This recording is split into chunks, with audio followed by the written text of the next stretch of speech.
علی بھائی بہت کرٹیکل سوال آ رہا ہے. یا اللہ خیر. میں ظاہری شکل و صورت میں بھی مرد ہوں اور میڈیکل معائنے کے بعد بھی کوئی مردانہ کمزوری ثابت نہیں ہوئی، لیکن اس کے باوجود مجھے عورتوں میں کوئی دلچسپی نہیں. اسی وجہ سے شادی سے بھی انکار کرتا ہوں. مجھ میں عورتوں کے لیے زیرو اٹریکشن ہے، جبکہ مردوں میں بہت اٹریکشن محسوس ہوتی ہے. لیکن مردوں والا تعلق تو آپ کی ویڈیو کی روشنی میں حرام ہی دکھائی دیتا ہے. پلیز مجھے بتائیں اسلام میں میرے لیے کیا حکم ہے، کیا شادی کروں یا نہ کروں؟ مہربانی فرما کر ڈیٹیل جواب دیجیے. انا للہ و انا الیہ راجعون. بات یہ ہے کہ میری ویڈیوز کی روشنی میں یہ جو ہے وہ قوم لوط والا عمل حرام نہیں ہے، بلکہ صحیح الاسناد احادیث کی روشنی میں حرام ہے. جی. جامعہ ترمذی میں ابو داؤد میں حدیث ہے کہ جو قوم لوط کا سا عمل کرے جی وہ لعنتی ہے. استغفر اللہ. اور نبی صلی اللہ علیہ وآلہ وسلم نے فرمایا اللہ تعالیٰ حق کہنے سے نہیں شرماتا. جامعہ ترمذی میں ابو داؤد میں اللہ تعالیٰ منع کرتا ہے کہ تم اپنی بیویوں کے ساتھ قوم لوط والا عمل کرو.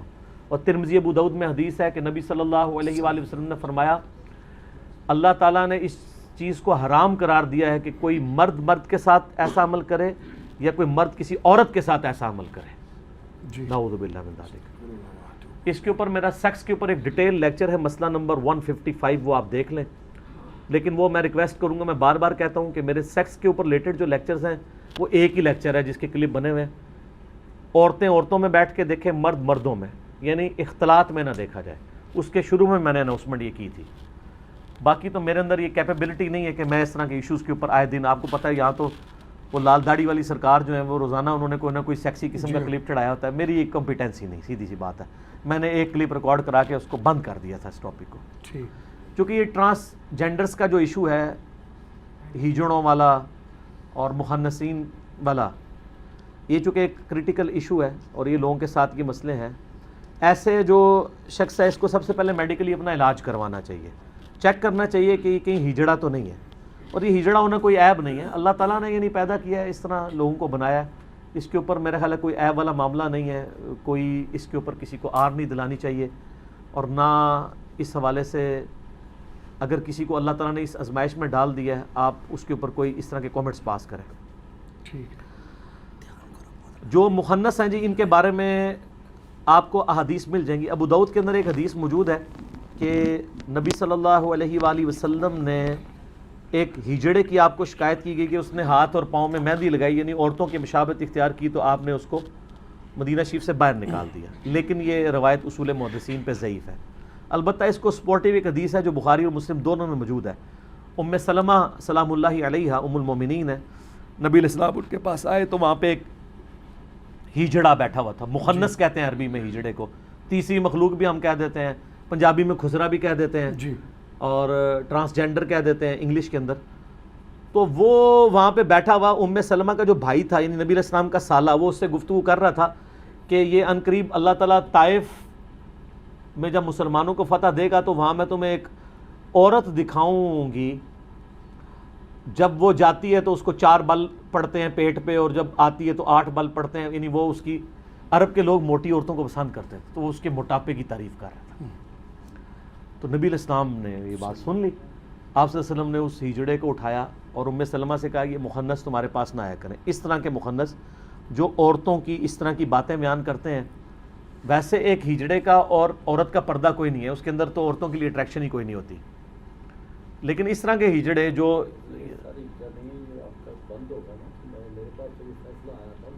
میں اس پہ بات کر رہا ہوں، ڈسکشن کرتے ہیں. اس طرح کی جو چیزیں ہیں نا جی، وہ یعنی جو اس قسم کے ہجڑے ہیں ان کو تو عورتوں کے پاس بیٹھنے کی مخنثین کو اجازت نہیں ہے جی. باقی جس طرح یہ کہہ رہے ہیں نا وہ لوگوں کے ایشوز بھی ہوتے ہیں، اس طرح کے لوگوں نے آپریشن کروائے ہوتے ہیں، بعض لوگوں نے کمائی کا ذریعہ بنانے کے لیے بھی بنے ہوئے ہیں، وہ ایک علیحدہ بات ہے، ہم اس کو فی الحال ڈسکس. اچھا ٹھیک ہے. تو اس میں یہ جو ایشو یہ بتا رہے ہیں نا، اس میں ان کو بالکل شادی نہیں کرنی. انہوں نے شادی کے بارے میں پوچھا ہے، ظاہر ہے نا مرد کو تو شادی کی اجازت نہیں ہے کیونکہ وہ تو عورت کے قابل ہی نہیں ہے. پہلے تو عورتیں خاموش ہو جایا کرتی تھیں، اب تو عورتیں خاموش نہیں رہتی ہیں اور اس کی وجہ سے پھر بعد میں بھی کافی لڑائی جھگڑے بھی شروع ہو جاتے ہیں. اور عموماً اولاد جو نہیں ہو رہی ہوتی زیادہ تر کیسز میں مردوں کے کمزوری پائی جاتی ہے جی. لیکن وہ عورتوں کے سارے ٹیسٹ عورتوں کے کروائے جا رہے ہوتے ہیں. اور الٹیمیٹلی خرابی مرد کے اندر نکلتی ہے. کئی عورتیں ہیں جنہوں نے پوری پوری زندگیاں اسی طریقے سے گزارتی ہیں اور بعد میں یہ نہیں پتہ چلا کہ اس طرح کا مسئلہ تھا. تو ایسی عورت کی بھی ذمہ داری ہے کہ اگر مرد میں کوئی اس قسم کا عیب موجود ہے پہلے تو میڈیکلی علاج کروایا جائے. اگر علاج پاسبل ہو، بعض اوقات نفسیاتی بیماری بھی ہوتی ہے جس کی وجہ سے ریلیشن شپ ڈیولپ نہیں ہوتا. میں ذرا کوڈ ورڈز میں بات کروں گا اور یعنی کیونکہ ہر قسم کے لوگوں نے یہ ویڈیو دیکھنی ہوتی ہے، تو ایسے لوگوں کو پھر علاج کروانا چاہیے. کسی یعنی میڈیکل اسپیشلسٹ سے رابطہ کریں جو اس فیلڈ کے اندر ہے. اور اگر پھر ڈکلیئر ہو جاتا ہے کہ اس طرح کا ایشو ہے تو پھر ٹھیک ہے، ان کے لیے تو ٹیشن نہیں ہے. رہا باقی مردوں میں ٹیشن والا مسئلہ تو ویسے ہی حرام ہے.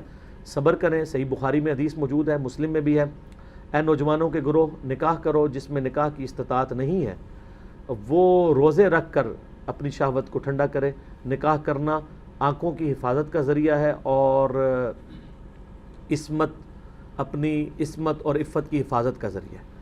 یہاں پہ اسپیسیفکلی اس اعتبار سے کہا گیا ہے استطاعت کہ وہ فیملی کو سپورٹ کر سکتا ہو، تبھی اس کو کہا جا رہا ہے کہ روزوں کے ذریعے شہوت ٹھنڈی کرے. اب اگر وہ فیملی کو سپورٹ بھی کر سکتا ہے لیکن دوسری استطاعت نہیں ہے عورتوں والی، تو ظاہر ہے وہ تو نہیں پھر شادی کرے گا.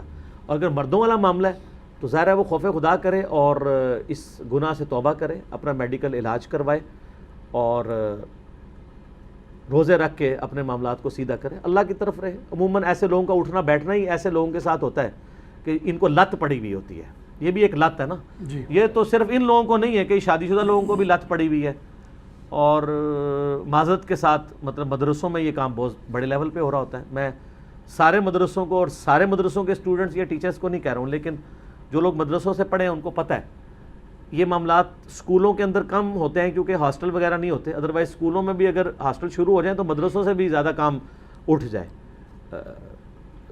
کیونکہ وہاں پہ اویلیبلٹی ٹیچرز کے لیے نہیں ہوتی. ویسے تو اس طرح کے واقعات اسکولوں کے لیے بھی رپورٹ ہوتے ہیں. یہ بھی یعنی میڈیا کی بھی دو نمبری ہے، صرف مدرسوں کو ہائی لائٹ کرتے ہیں، اسکولوں کو بھی کرنا چاہیے جہاں پہ اس طرح کی برائی ہو رہی ہے.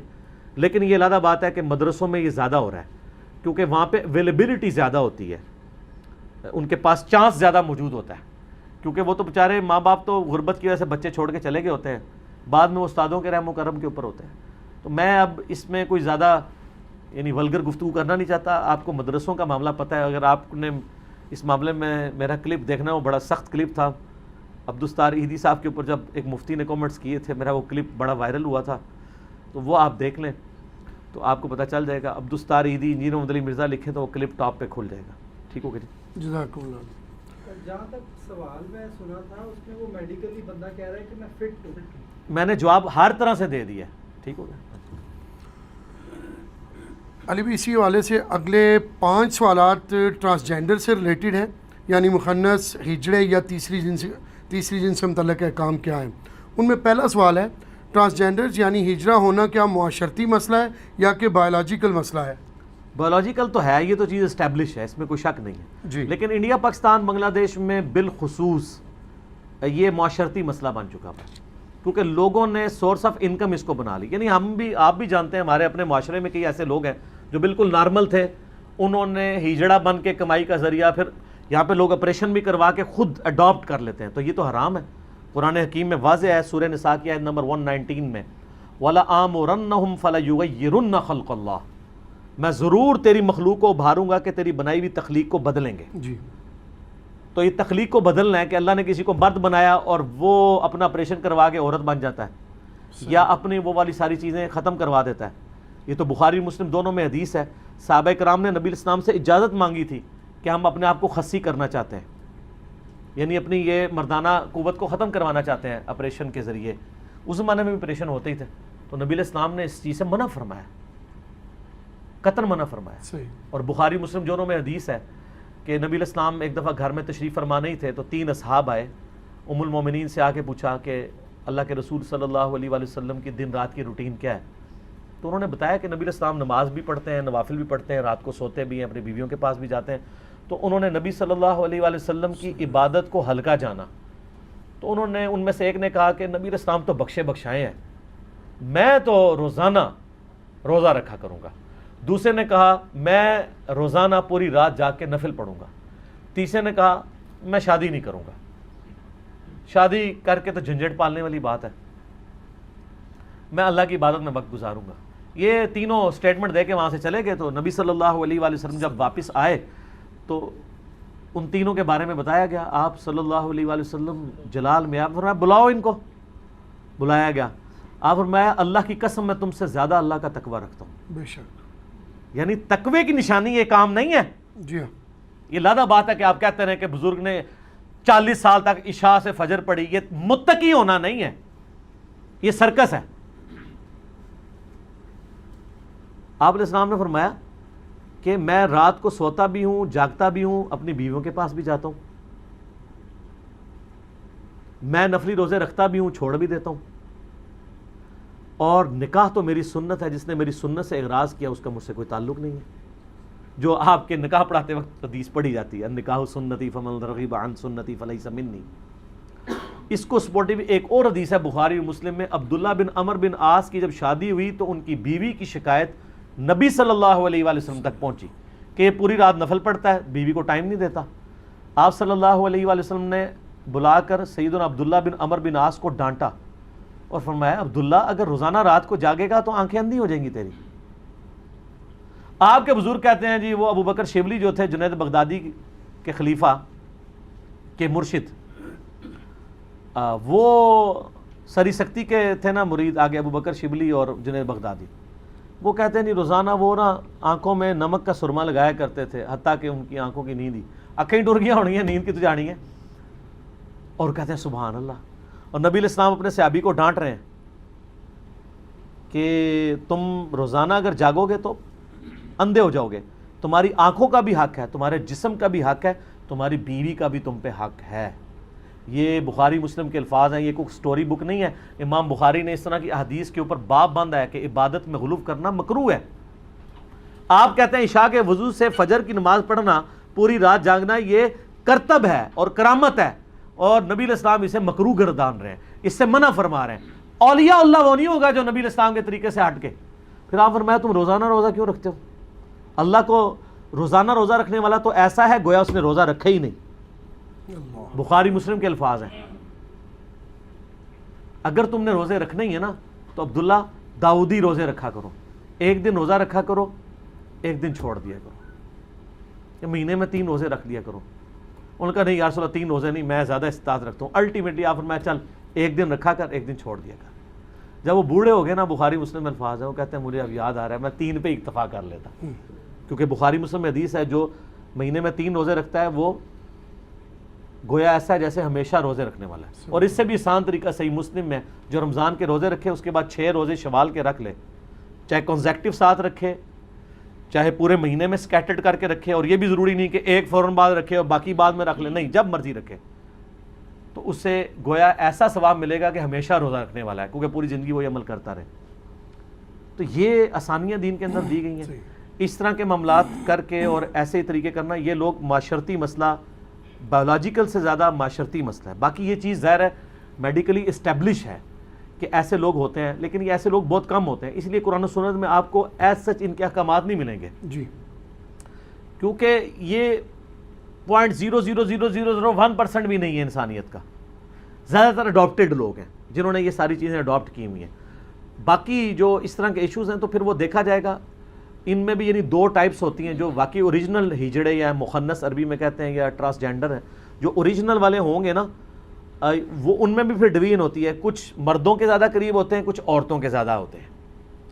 تو اس اعتبار سے پھر ان کے احکامات دیکھے جائیں گے. ٹھیک ہے, جزاکم اللہ. اسی زمانے میں اگلا سوال علی بھی آ رہا ہے, ٹرانسجینڈر یعنی ہجڑا کی کتنی اقسام ہیں اور اس کا فیصلہ کون کرے گا؟ ہاں, اس کا فیصلہ ڈاکٹر کرے گا, علماء سے نہیں کروانا آپ نے, کیونکہ علماء کا جو چیک کرنے کا طریقہ ہے وہ بہت خطرناک ہوگا, وہ آپ نہیں متحمل اس کے ہو سکتے. تو آپ یہ چونکہ فیلڈ ہی ڈاکٹروں کی ہے, جیسے غامدی صاحب نے کہا تھا کہ چاند دیکھنے کا کام مولویوں کا ہی نہیں ہے. وہ تو مطلب جو لوگ یہ انسٹرومنٹس یوز کر سکتے ہیں, محکمہ موسمیات سے تعلق رکھتے ہیں, ان لوگوں کا کام ہے. ٹھیک ہے, ہاں علماء مطلب ان کو شرعی مسئلہ ضرور بتائیں گے, باقی ایکسپرٹیز تو ان کی ہیں. اور میرا ایک معصومانہ سوال ہے کہ آپ کے جب مریض بیمار ہوتے ہیں آپ تو اٹھا کے بزرگوں کے پاس لے جاتے ہیں, بزرگ جب بیمار ہوتے ہیں ان کو آپ آغان لے جاتے ہیں, ان کو بھی اٹھا کے کسی مزار پہ لے جایا کریں نا. جی, کتنے بزرگوں کے پیشاب بند ہوتے ہیں یا ان کے گردے فیل ہوتے ہیں تو ڈائلسس پہ وہ شفا انٹرنیشنل میں اور آغا خان میں لگے ہوتے ہیں. آپ کے جب ڈائلسس پہ آتے ہیں آپ جا کے قبروں کی مٹی چٹوا رہے ہوتے ہیں. کتنی بڑی دو نمبری ہے ان کی. ان کو کیوں نہیں قبروں کی مٹی چٹواتے ہیں؟ ان کو کیوں ہاسپٹلس میں داخل کرواتے ہیں؟ اسی کہ اس وقت یہ صحیح بات کر رہے ہوتے ہیں کہ بھئی یہ فیلڈ ہے ڈاکٹروں کی، ڈاکٹروں کے پاس جا کے علاج کرائیں گے.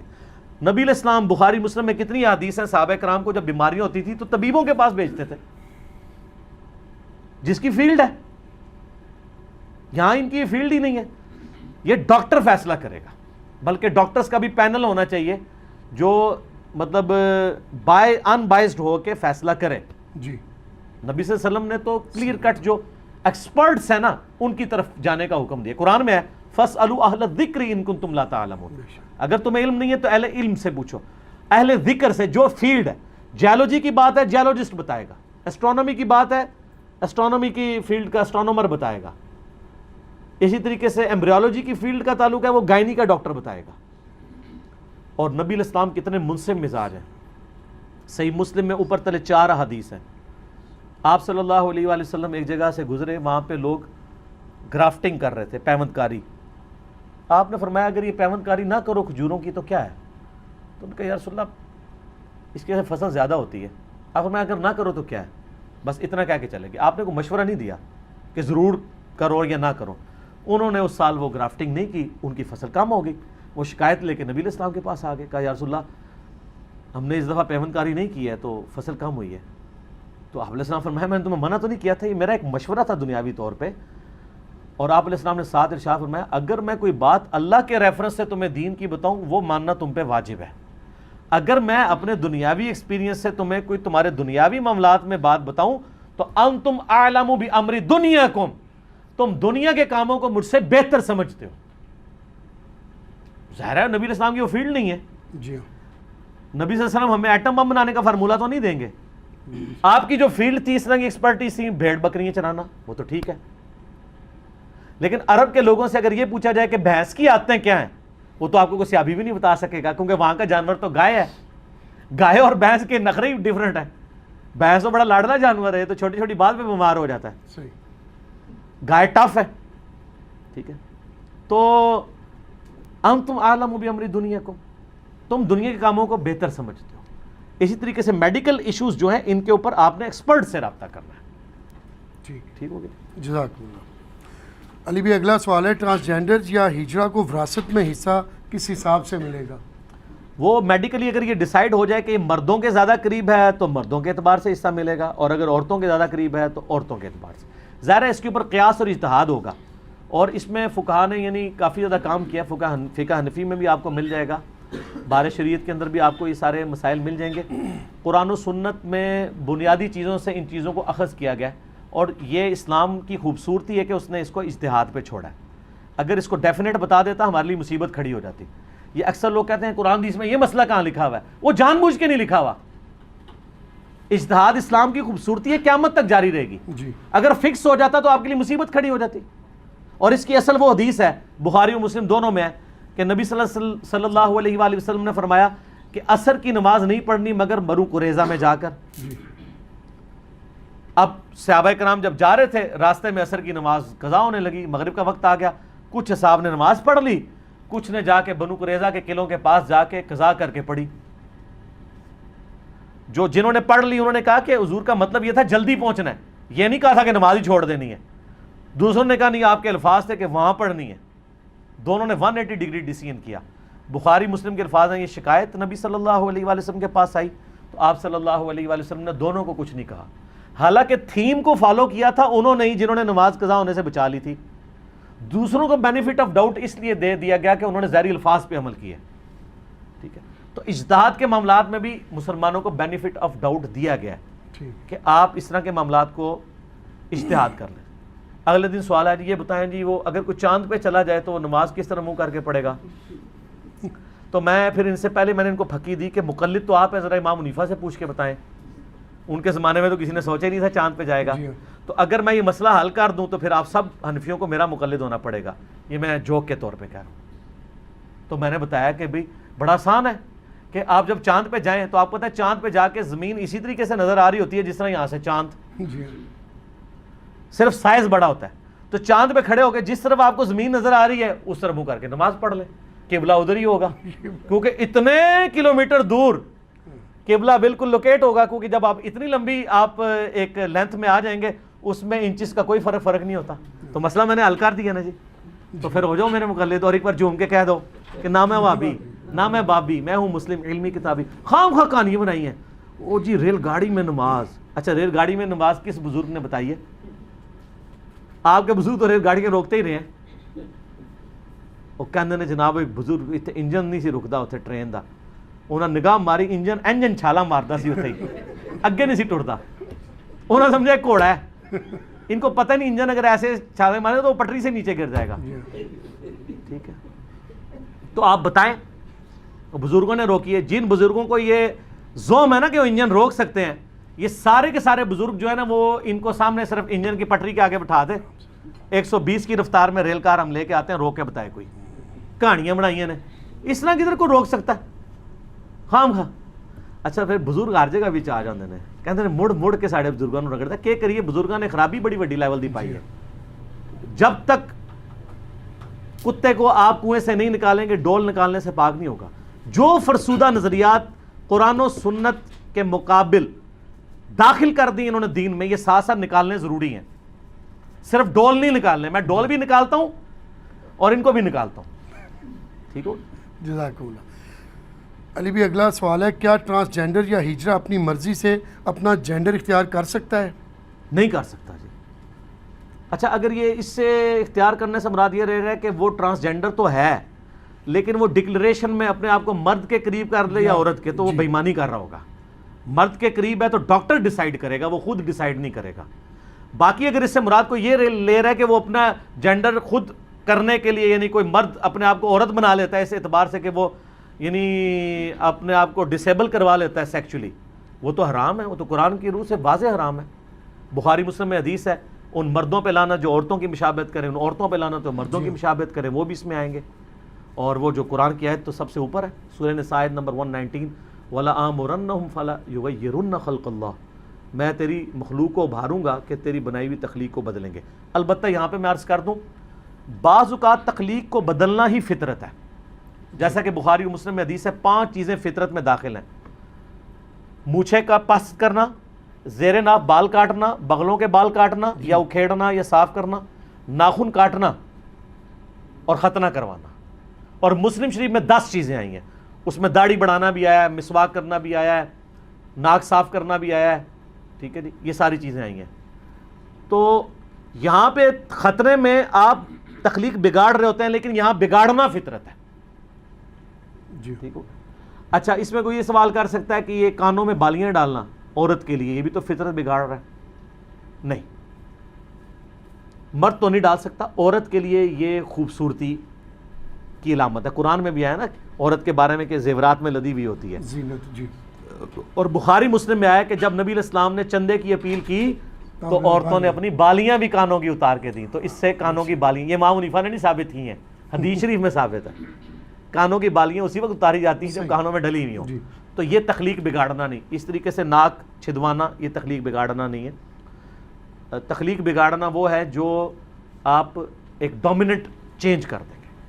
وہ تو ایون اپنے بالوں میں کریں. صحیح مسلم میں حدیث ہے، نبی علیہ السلام نے قضا کرنے سے منع کیا ہے کہ کوئی بالوں کا حصہ ریموو کر کے آپ پٹی بنا لیں، دوسری چھوڑ دیں، ایسے فٹ بالروں نے کی ہوتی ہے، یہ بھی منع ہے. تو اس حوالے سے یہ چیز کلیئر ہوگی. آخری سوال ہے علی بھی، کیا اسلام میں ٹرانسجینڈرز کے نماز جنازہ کا کوئی خاص طریقہ ہے؟ ٹرانسجینڈرز کے نماز جنازہ کا کوئی خاص طریقہ نہیں ہے، لیکن یہ بات حقیقت ہے کہ آپ نے ہجڑوں کا یا مخنثین کا یا ٹرانسجینڈرز کا عموماً جنازہ ہوتے ہوئے دیکھا نہیں ہوگا. یہ عموماً رات کے وقت خود ہی جنازہ پڑھ کے، جنازہ کیا ان کو نماز بھی نہیں پڑھنی آتی. یہ تو اللہ بھلا کرے تبلیغی جماعت کا، جنہوں نے پہلی دفعہ ان کو بھی کوئی انسانیت میں سمجھتے ہوئے ان کی جماعتیں نکالنی شروع کی ہیں، ان میں دعوت و تبلیغ کا کام شروع کیا ہے. ہجڑوں کی جماعتیں باقاعدہ نکلتی ہیں تبلیغی جماعت کی. جناب انہوں نے اس پورشن کو ان اٹینڈڈ نہیں چھوڑا. اور بڑے بڑے نیک ہجڑے ہیں جو اپنے سارے کام چھوڑ کے ان کاموں میں آ چکے ہیں. جنازے کا اس لیے ہوتا ہے کہ جنازہ عموماً ان کا پبلکلی پڑھا نہیں جاتا، رات کے اندھیرے میں یہ خود ہی پڑھ کے دفنا دیتے ہیں. اس وجہ سے عام لوگوں میں ان کے اناؤنسمنٹ بھی نہیں ہوتی. ایک پوری ایک کمیونٹی میں رہ رہے ہوتے ہیں. حتیٰ کہ جن گھروں میں کوئی ہجڑے پیدا بھی ہو جائیں، ہجڑے آ کے لے جاتے ہیں. حالانکہ ماں باپ کو بھی ایسا نہیں کرنا چاہیے، یہ بھی معاشرے کا حصہ ہیں، آپ ان کو یعنی پالیں. ظاہر اللہ نے دیکھیں ایک طرف اگر اللہ آپ کو ہجڑا دے دے، اس کے بدلے میں آپ کو ایک پیرلل بچہ مل جائے، پیرالائز ہوا ہو، فالج گرا ہوا ہو، تو دونوں میں سے کس کی پرورش کرنا آسان ہے؟ صحیح بات. ہجڑے کی. تو اللہ کا شکر ادا کریں. اگر کسی کے گھر ہو جاتا ہے تو کہیں شکر ہے یا اللہ اس کو آزاد تو نے پورے دیے، ایک چیز ڈسیبل رکھی نا. تو یہ معاشرے میں بڑا یہ پسا ہوا طبقہ ہے. اور میں آپ کو پرسنلی بتاؤں، میں عموماً فقیروں کو جھڑکی تو نہیں دیتا ہوں، لیکن مال پانی بھی نہیں دیتا. مجھے پتہ زیادہ پروفیشنل ہوتے ہیں، لیکن مجھ سے اگر کوئی ہجڑا آ کے مانگتا نا تو میں ضرور دے دیتا ہوں. یہ پسا ہوا طبقہ ہے اس معاشرے کا، حقیقت بات ہے. اگرچہ اس میں کئی لوگ پروفیشنل بھی بنے ہوئے ہیں، لیکن ظاہر ہمارے پاس تو کوئی جج کرنے کا طریقہ نہیں ہے صحیح کہ کون پروفیشنل ہے. باقی ایک چیز ہے، یہ بڑے آرگنائز ہیں. ان کا آپ لوگوں تو ایک امیر کے اوپر متفق نہیں ہو رہے. ایک سیاسی جماعت ہے وہ دوسرا پولیٹیکل لیڈر کو نہیں مانتی ہے، ٹھیک ہے، لیکن ہجڑوں کے اندر ہر شہر کے اندر ایک ان کا لیڈر ہوتا ہے. جی. اس کو کیا کہتے ہیں؟ بیبے بھی گرو، کہتے بیبے. ہیں، گورو بھی کہتے ہیں. اور یہ پوری دنیا میں ہے، امریکہ میں، یورپ میں. آپ یوٹیوب پہ پورے پروگرام دیکھیں ان کے اوپر، مختلف چینلز نے کیے ہوئے ہیں. تو پھر ملکی لیول پہ بھی ایک ہوتا ہے، پھر جب کوئی فوت ہوتا ہے تو اس کی جگہ سکسیسر اس کا بنایا جاتا ہے. پورا ان کا ایک آرگنائز سسٹم چل رہا ہوتا ہے. باقی یہ ہے کہ ان میں بھی بریلوی بھی ہیں، دیوبندی بھی ہیں، اہل حدیث بھی ہیں، شیعہ بھی ہیں، سکھ بھی ہیں، عیسائی بھی ہیں. فرقے تو ہیں ہی ہیں نا. تو وہ اسی طریقے سے چل رہے ہیں. نفرت نہیں کرنی چاہیے. اور میں یہ سمجھتا ہوں کہ صرف ہجڑوں کا مسئلہ نہیں ہے، جو لوگ نارمل مرد ہیں نا انہوں نے بھی ان کو اعلی کار بنایا ہوا ہے اپنا. سب سے بڑے مجرم اس حوالے سے وہ بھی ہیں. گورنمنٹ بھی مجرم ہے کہ ان کے کوئی حقوق دے. جس طرح پچھلی دفعہ چیف جسٹس نے نوٹس لیا تو کم از کم ان کو شناختی کارڈ والا ایشو تو ریزالو ہوا. اب یہ نوکری بھی حاصل کر سکتے ہیں، ڈکلیئرڈ بھی ہو سکتے ہیں شناختی کارڈ کے اوپر، ورنہ ان کے لیے بڑی مشکل ہو گئی تھی. اور کئی لوگوں کو نوکریاں ملی بھی ہیں، بڑے بڑے پڑھے لکھے ہجڑے بھی موجود ہیں. اور نفرت بالکل نہیں کرنی چاہیے. معاشرے کا پسا ہوا طبقہ ہے، بہت زیادہ پسا ہوا طبقہ ہے. ان کے ساتھ حسن سلوک کرنا چاہیے. یعنی میں اس ویڈیو کی وساطت سے، چونکہ میرا پیغام پوری دنیا میں لوگوں تک پہنچتا ہے. باقی آپ کسی کے میڈیکل ٹیسٹ کروانے کے پیچھے درپے نہ ہو، وہ اس کا معاملہ ہے، اللہ کا معاملہ ہے. کسی کے گھر پیدا ہو جائے وہ ہجڑوں کے حوالے نہ کرے کہ اس کو وہ برائی میں ڈال دیں گے، وہ اسی قسم کی وہ قوم لوط والا عمل شروع کر دیں گے. اس کا وبال بھی آپ کے اوپر ہوگا. پالیں. کئی لوگ ہیں جنہوں نے بچے پالے ہیں، لیکن بعد میں یہ ظلم بھی نہ کریں کہ ایسے بچوں کی آپ شادی کرا کے لوگوں کو آزمائش میں ڈال دیں، لوگوں کی بچیاں جو ہیں وہ آزمائش میں ڈال دیں. ایسا بھی نہیں ہونا چاہیے، ورنہ مصیبت کھڑی ہو جاتی ہے. اور اگر کوئی اس سے پہلے کر چکا ہے تو فوراً سے پہلے تنسیخ نکاح کروائیں، خلا یا طلاق والا معاملہ کر کے ایسے لوگوں کو علیحدہ کریں. یہ ظلم ہے عورت کے ساتھ. پھر ایسے لوگوں کی بیویاں پھر وہ ناجائز طریقوں میں انوالو ہو جاتی ہیں. معاشرے کے لیے پھر ایسے لوگ ناسور بن جاتے ہیں. لیکن یہ سب کی سب چیزیں ظاہر ہے ہم تو صرف اصلاحی بیان کر سکتے ہیں. حکومت کا کام ہے کہ حکومتی لیول کے اوپر ان ایشوز کو ریزالو کیا جائے. جس طرح پچھلی دفعہ یعنی سپریم کورٹ نے ڈیسیژن کر کے کم از کم ان کی آئیڈینٹی والا معاملہ تو شناختی کارڈ والا حل کیا. باقی سارے ان کے حقوق کے حوالے سے بھی گورنمنٹ کو، این جی اوز کو ساتھ ملا کے ان ایشوز کے اوپر کام کرنا چاہیے. لیکن یہاں پہ تو جو نارمل مرد و عورت ہیں ان کے حقوق کا بھی مسئلہ ہے. ان بیچاروں کو کس نے پوچھنا ہے؟ لیکن مجھے حیرانگی یہ ہے کہ جو دیندار لوگ ہیں جب وہ اس طرح کے کام کر رہے ہوں اور ان کے ساتھ چھیڑخانیاں کر رہے ہوں اور مذاق کا ذریعہ بنایا ہوتا ہے، کہیں بیچارے کہیں سے گزر جائیں لوگ آوازیں کستے ہیں، پھبتیاں لگاتے ہیں، اور وہ بھی آگے سے مطلب اس طرح کرتے ہیں، تو خاموشی کا بائیکاٹ کرنا چاہیے. لوگوں کو منع کرنا چاہیے، یار یہ اللہ کی مخلوق ہے، اللہ نے پیدا کیا ہے. آپ بھی ایسے ہو سکتے تھے، اللہ نے ان کو ایسا کیا ہے. ان کو یا اگر وہ خود بھی ہوئے ہیں تو اپنے حالات و واقعات کی وجہ سے ہوئے ہیں. ہو سکتا ہے آپ پہ یہ حالات و واقعات آتے آپ اس سے بھی زیادہ برا پرفارم کرتے. میں تو ہمیشہ ورسٹ کنڈیشن کو دیکھتا ہوں. اللہ کا شکر ادا کرنا چاہیے. اور قطعاً کسی کے ساتھ اس طرح کی یعنی دشمنی والا رویہ نہ رکھیں، نہ کسی کا ٹھٹا اور مذاق اڑائیں. اللہ سے ڈریں. ایک مسلمان کا یہ ایٹیچیوڈ ہونا چاہیے. ٹھیک ہو گیا؟ ختم ہو گئے سوال. اللہ تعالیٰ سے دعا ہے جو حق بات میں نے کہی اللہ تعالیٰ ہمارے دلوں میں راسخ فرمائے. اگر جذبات میں میرے منہ سے کوئی غلط بات نکل گئی اللہ تعالیٰ ہمارے دلوں سے محو کر دے. ہمیں کتاب و سنت کی تعلیمات پر عمل کر کے دوسرے بھائیوں تک پہنچانے کی توفیق عطا فرمائے. سبحانک اللہم و بحمدک اشہد ان لا الہ الا انت استغفرک و اتوب الیک وما علینا الا البلاغ المبین. جزاکم اللہ خیرا و احسن الجزاء.